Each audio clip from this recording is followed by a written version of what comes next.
Salut à tous, c'est Axel de testmobile.fr et aujourd'hui on est chez Samsung qui présente ses différentes variantes du S4 et dont ici le S4 Zoom avec un gros zoom optique. Alors on va commencer d'abord par les spécifications. Qu'est-ce qu'on a sur cette petite bête? On a un écran 4.3 pouces, un écran QHD, c'est du Super AMOLED. On a Android 4.2.2 avec TouchWiz bien entendu, 1,5 Go de RAM, on a un processeur dual-core à 1,5 GHz, on a 8 Go de stockage avec possibilité d'extension jusqu'à 64 en plus via micro SD. On a un appareil photo, alors c'est alors là je lis devant moi 16 mégapixels, ouais c'est ça, c'est 16, je confonds avec le NX, on verra juste après. C'est 16 mégapixels avec flash haut xénon et un appareil photo, une caméra frontale de 1,9 mégapixels. Il a un zoom optique 10 fois et système de stabilisation qui permet de stabiliser l'image tout simplement, notamment en vidéo. On a une batterie de 2330 mAh et il est compatible 4G. NFC, Wi-Fi, Bluetooth et il fait 15,4 mm d'épaisseur. Donc c'est un appareil qui est quand même assez épais, hein, mais c'est aussi logique. Alors je ne sais pas où ils mesurent pour les 15. À mon avis ils ne prennent pas ici. Hein, parce que peut-être ça me paraît plus que 15. Je ne sais pas, je me trompe peut-être. Alors, côté design, je vais commencer par faire quelque chose qui n'est pas tout à fait logique, quoique, puisque c'est un S4 Zoom. Comparé à un Galaxy S4 juste pour voir la différence de taille. Donc voilà, vous voyez de face, hein, on a du 4.3 pouces, donc ça se sent, ça se voit. Un design légèrement différent quand même si l'approche est la même. Ça me fait plus penser quand même à un S3. Ouais, un Galaxy S3 blanc. Par contre, bien sûr, niveau épaisseur, ça n'a rien à voir, mais c'est tout à fait logique. Ici, là, on a la touche on-off, verrouiller, déverrouiller. Là, on a on-off, on a le volume, on a le bouton qui permet de capturer. C'est un bouton physique, mécanique, bien sûr, ici, c'est sympa. En dessous, on a le micro USB. De l'autre côté, là ici, je ne sais pas ce qu'on a, on doit avoir, si on a le micro USB ici, il est où? Là, ça doit être peut-être un port chargé ou autre chose, ou peut-être rien, je ne sais pas. Là pour le coup, j'ai un doute. Ouais, je sais pas, il doit y avoir un truc ici, j'ai pas d'appareil qui n'est pas protégé, c'est pas grave. Et à l'arrière, bien sûr, le flash au xénon, la lentille avec la caméra ici, gros bloc hein, quand même, avec zoom optique 10 fois. Vous allez le voir hein, qui va s'ouvrir quand je vais l'allumer. Et puis c'est à peu près tout. On va passer du coup à l'appareil et à l'interface. Alors, qu'est-ce qu'on a en fait?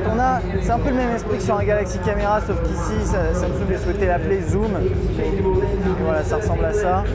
Et en fait, ce que je viens de dire, c'est vrai, et à la fois, il y a une petite subtilité qui n'est pas si petite que ça. C'est que d'un, il est plus portable, entre guillemets, qu'un Galaxy Camera, je pense. Hein, on le voit niveau taille, c'est quand même plus agréable. On peut vraiment l'utiliser comme un appareil, comme un smartphone au quotidien, puisqu'il est compatible 3G, LTE, etc. Donc vous pouvez mettre votre SIM là-dedans et l'utiliser au quotidien comme téléphone. C'est vrai qu'on le prend en main. Bon, bien sûr, on sent hein, cette sacrée grosse bosse à l'arrière, mais ça me semble jouable. C'est pas le terminal le plus confortable qu'on connaisse, bien entendu, hein, par rapport à ça. Mais bon, c'est aussi, voilà, vous l'achetez essentiellement pour son appareil photo. Hein. Donc ensuite, on a Android 4.2.2 avec ces systèmes-là. Ça, on n'a pas de multi-window d'après ce que je vois, ouais. Une petite tâche qui fonctionne comme ça, classiquement. Je regarde juste vite fait hein, les différentes fonctionnalités que vous avez là-dessus. On va surtout s'attarder sur l'appareil photo, je pense. Le calendrier, la galerie. On essaiera de vous mettre quelques échantillons, prendre des échantillons en attendant le test. Ça pourrait être une façon de juger, une façon préliminaire de la qualité. Explorer de fichiers, les emails, bien entendu. Hein, c'est un smartphone Android comme un autre, c'est juste qu'il a une optique avec zoom optique 10 fois. Vidéo.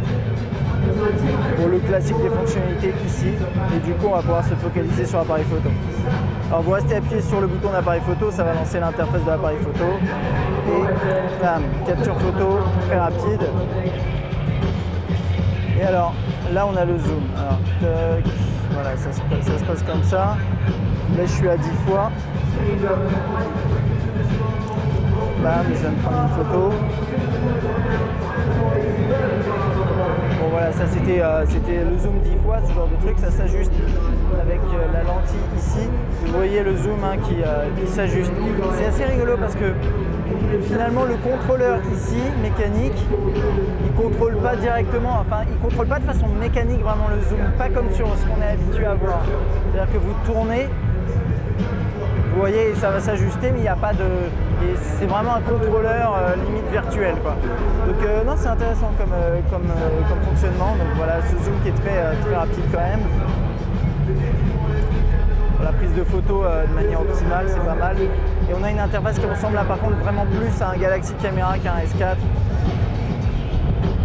Donc avec mode Smart, les différents modes Smart, donc macro, food, party. On a un mode food, et c'est vrai que je me rappelle de ça et on en avait parlé lors de la conférence. Ah non, je confonds avec Huawei. Et bon, on a un mode food, très bien. Capture de vidéo, bien entendu. Capture d'une photo pendant que vous filmez.